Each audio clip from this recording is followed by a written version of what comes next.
مرحبا، كيفكم؟ إن شاء الله تكونوا بخير. اليوم مع بعض رح نعمل فطائر باللحم المفرومة بطريقة سهلة وسريعة واقتصادية بنفس الوقت. إذا حابين تعرفوا الطريقة كملوا معي بالفيديو.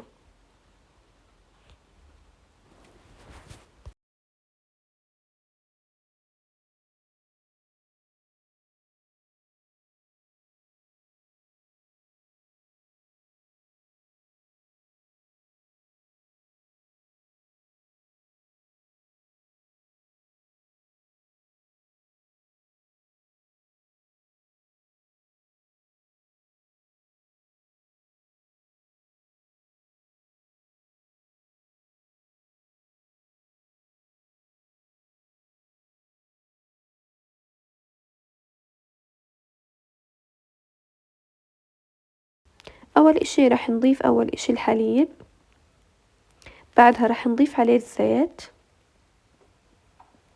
ورح نضيف عليه السكر والخميرة، وبنضيف عليهم كاستين من الطحين وبنحركهم كتير منيح، وبنتركهم على جنب لمدة 5 دقائق لحد ما عندنا يتخمر الخليط. بعد ما يتخمر ويصير بهذا الشكل بضيف عليه الطحين والملح والحليب البودرة وبعجنهم مع بعض لمدة 10 دقائق، وبتركهم على جنب يتخمروا لمدة ساعة. بعدها رح نجهز عندي الحشوة. رح أحتاج للبصل، ورح أحتاج للحم المفرومة، ورح أحتاج للبهارات وللماجي. أول إشي رح أحوص البصل بالزيت، بعدها رح أضيف عليهم اللحمة، بحرك اللحمة مع البصل وبضيف عليهم البهارات. طبعا كل البهارات رح أحط لكم إياهم بالكميات بصندوق الوصف. بنضيف عليهم الماجي وبنخليهم يستووا مع بعض. هيك عندي صار شكل العجينة بعد ما تخمرت لمدة ساعة كاملة. رح نقطعها ورح نشكلها على شكل دوائر بهذا الشكل. بعدها بنفرد العجينة بشكل طولي، رح نفردها بهذا الشكل زي ما انتم شايفين، ورح نضيف عليها اللحمة بهذا الشكل. بنسكرها من الأطراف وبنعملها على شكل رول.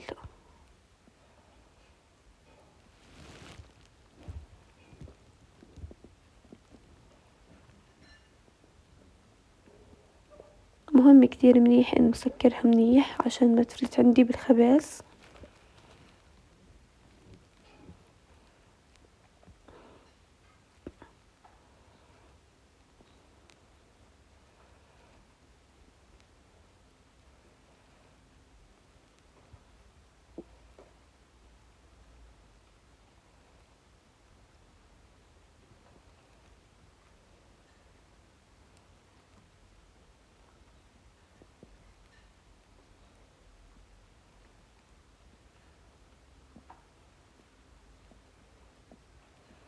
بعدها بنحطهم بالصينية.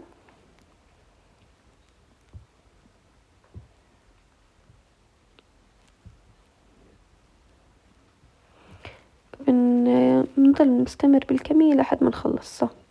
بعدها بنضيف خلطة للتلميع، هي عبارة عن صفارة بيضتين، وبنضيف عليهم شوية حليب، وبندهنهم على العجينة، وبنزينها بحبة البركة والسمسم. بعدها بندخلها الفرن لحد ما تصير جاهزة على حرارة متوسطة. وهيك صارت عندي الفطائر جاهزة. إذا عجبتكم الطريقة ما تنسوا تخبروني بالتعليقات، واحكولي شو بتحبوا نعمل بالفيديوهات الجاية مع بعض. ألف صحة وعافية على قلوبكم. سلام.